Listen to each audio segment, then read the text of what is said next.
Y como siempre, les saludo con mucho entusiasmo en este horizonte de noticias, iniciando una semana y con viejos y nuevos problemas.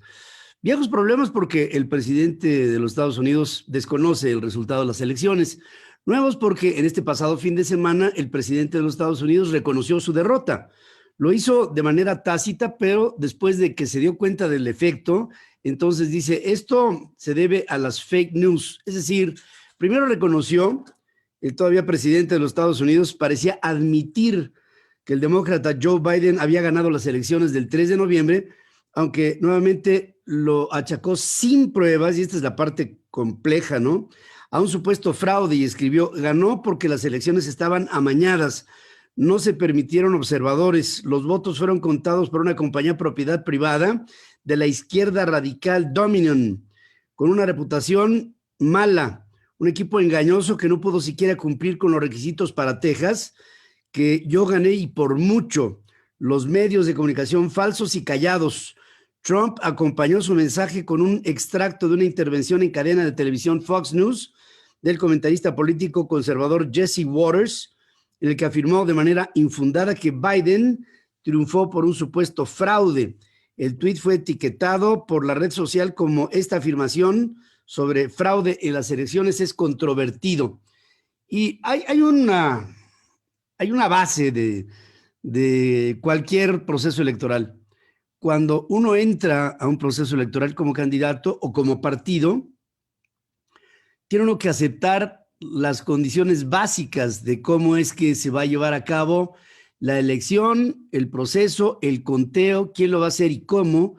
Y es como subirte a un ring y decir, mira, este va a ser el referee, estos van a ser los jueces ahí en el ringside, esta va a ser la forma del conteo, los rounds van a durar tanto, en el momento en que oigas la campana, en fin, las reglas.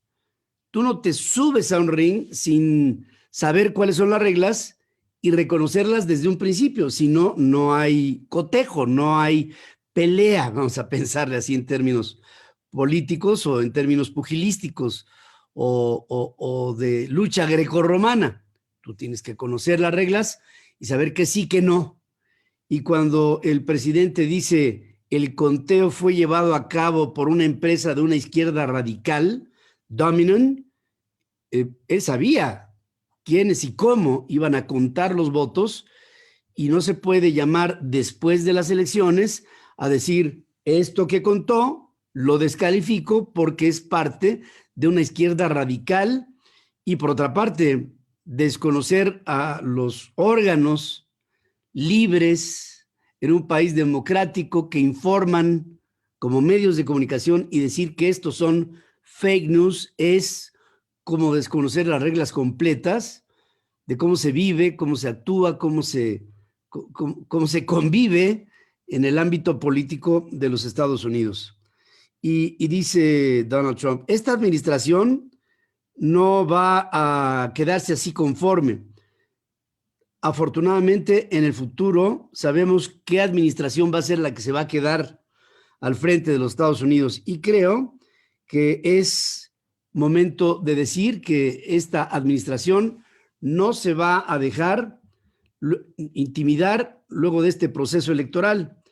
El presidente dice que el gobierno sigue adelante y que están cerca de obtener una vacuna para darle esperanza al pueblo norteamericano sobre el fin de la pandemia una vez que la vacuna se tenga en la mano. Y esto propiciaría una cadena de reacciones, entre ellas una normalidad sobre la actividad económica, un reinicio del desarrollo, del progreso, de la generación de riqueza, de todo, de generación de empleos, cuidado de las empresas, en fin, todo este paraíso prometido, no solamente por él, no solamente por Trump, sino también por el presidente Biden. Lo que los dos están intentando es, uno por la vía institucional, Joe Biden, otro por la vía propia de la megalomanía del presidente Trump, que dice, yo voy a poner a los Estados Unidos otra vez en la jugada, ¿no? En una entrevista con el diario The Washington Examiner, Donald Trump se mostró confiado en que ganará las elecciones. Nunca apuesten en mi contra. Vamos a ganar Wisconsin, Arizona y Georgia. Cuestionado sobre cuándo calcula que será capaz de darle la vuelta a la situación, dijo, no sé, probablemente en 2 semanas, probablemente en 3. O sea, fíjense nada más el final de noviembre, o sea, estos 15 días que le restan a noviembre y todo diciembre.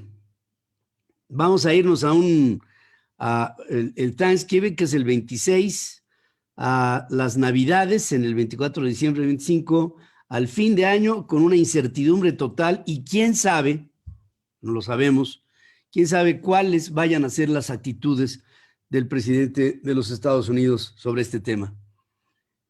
Y esto, lo que sucede con ello es que debilita a las instituciones, debilita al status quo, debilita al establishment de los Estados Unidos. Donald Trump criticó todo, el recuento manual, los votos que se hicieron en lugares como Georgia, juzgó al Partido Demócrata, dice, durante años los demócratas han predicado lo inseguras y manipuladas que han sido nuestras elecciones. Ahora están hablando sobre el maravilloso trabajo que hizo la administración Trump para hacer del 2020 la elección más segura de la historia. Dice, en realidad esto es cierto, excepto que ellos los demócratas hicieron una elección amañada. Y promete a los norteamericanos que los resultados electorales le darán la victoria y que Joe Biden será derrotado. El mandatario sonrió y saludó desde su vehículo a cientos de manifestantes de la llamada Marcha del Millón, de Let's Make America Great Again, o el MAGA, Make America Great Again, MAGA, y se reunieron en los alrededores de la Casa Blanca, chocaron en contra de adeptos a Joe Biden. Al menos hubo 20 personas que fueron detenidas. Mientras que esto sucedía, Joe Biden, el virtual ganador de las elecciones y presidente electo de los Estados Unidos, podría dar un paso histórico y nombrar, fíjense cómo se empiezan a volver a sentir los manejos políticos, ¿no? Nombrar a una mujer como jefe del Pentágono, uno de los pocos puestos en el gabinete que siempre han sido ocupados por hombres. Michelle Flournoy, una veterana del Pentágono, políticamente moderada, es considerada por diversos funcionarios como la siguiente jefe del Departamento de la Defensa de los Estados Unidos, que esto ya está rompiendo todo tipo de paradigmas.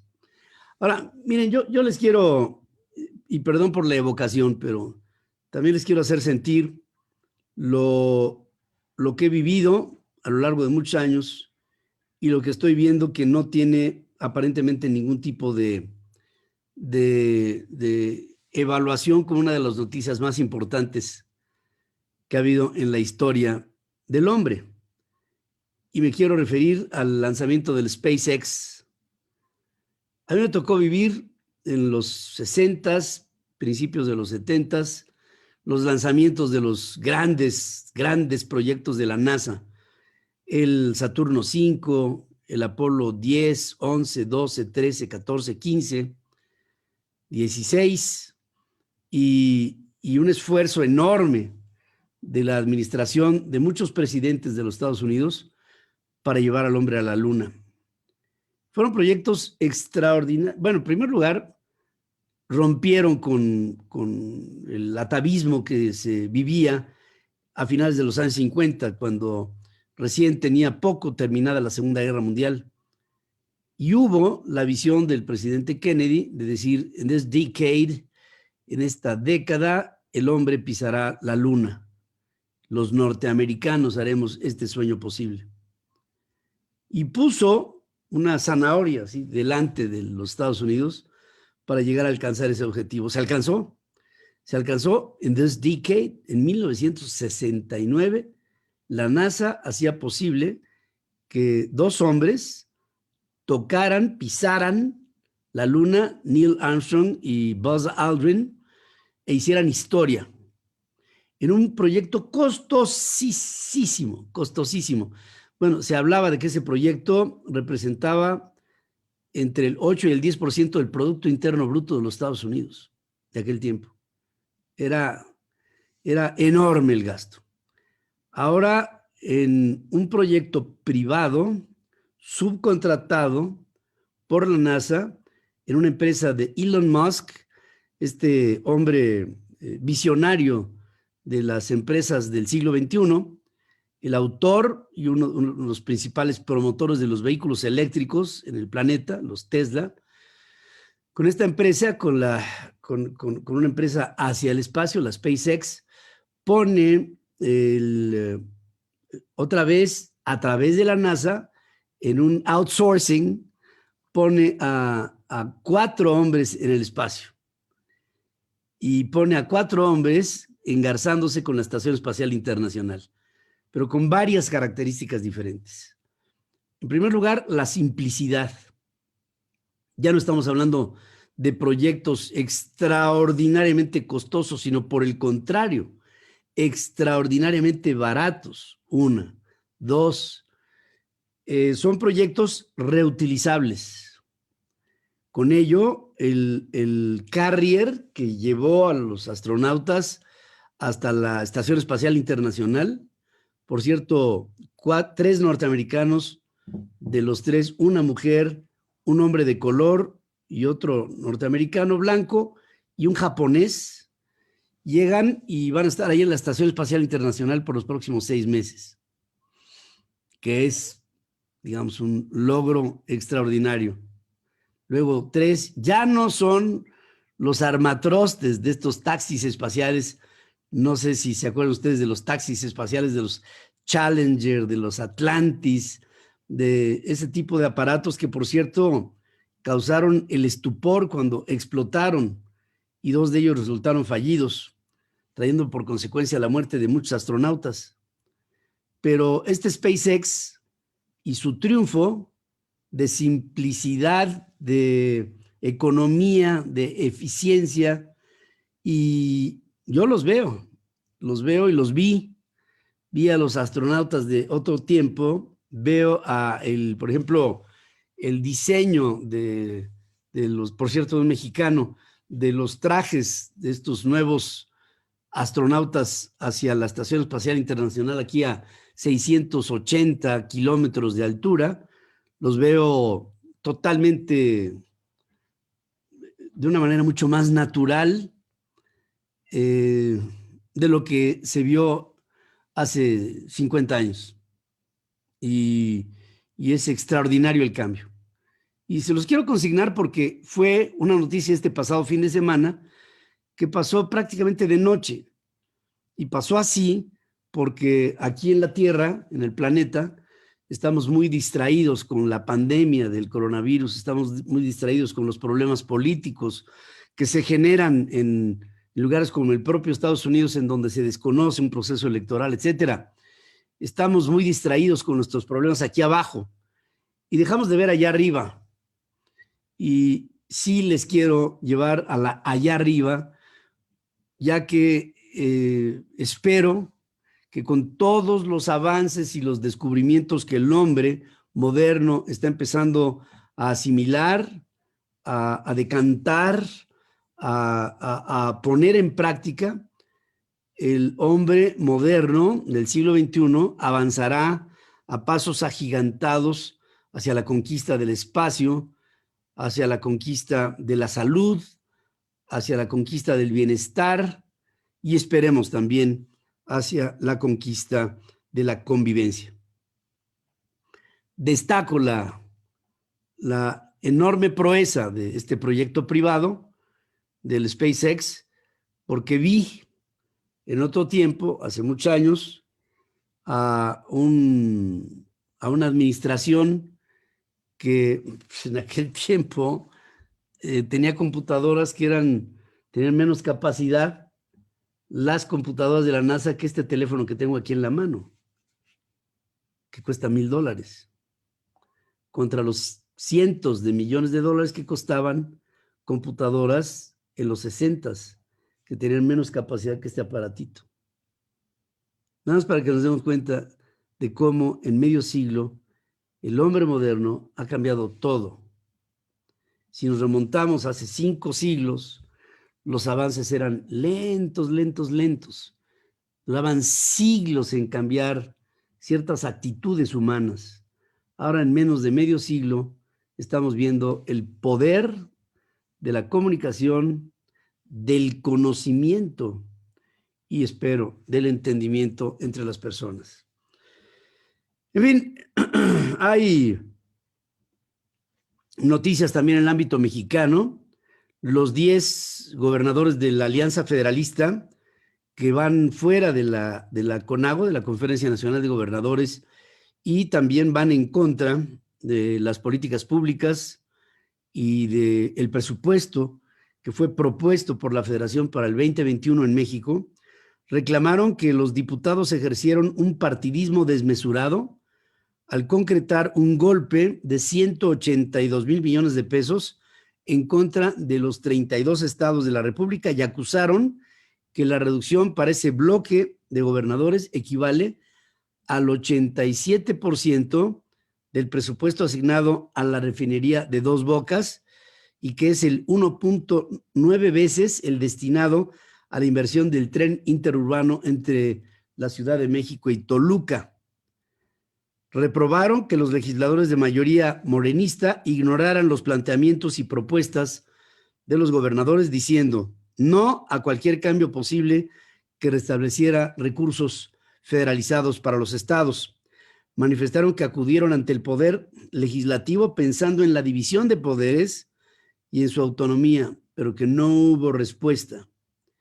Y con ello pienso, vamos a ver si pensamos bien, pienso que los gobernadores de la Alianza Federalista avanzarán cada vez más radicalizando su postura, y no quiero decir con esto haciéndola peor, sino haciéndola cada vez más exigente en contra, y tengo que decirlo así, en contra de la administración del presidente Andrés Manuel López Obrador.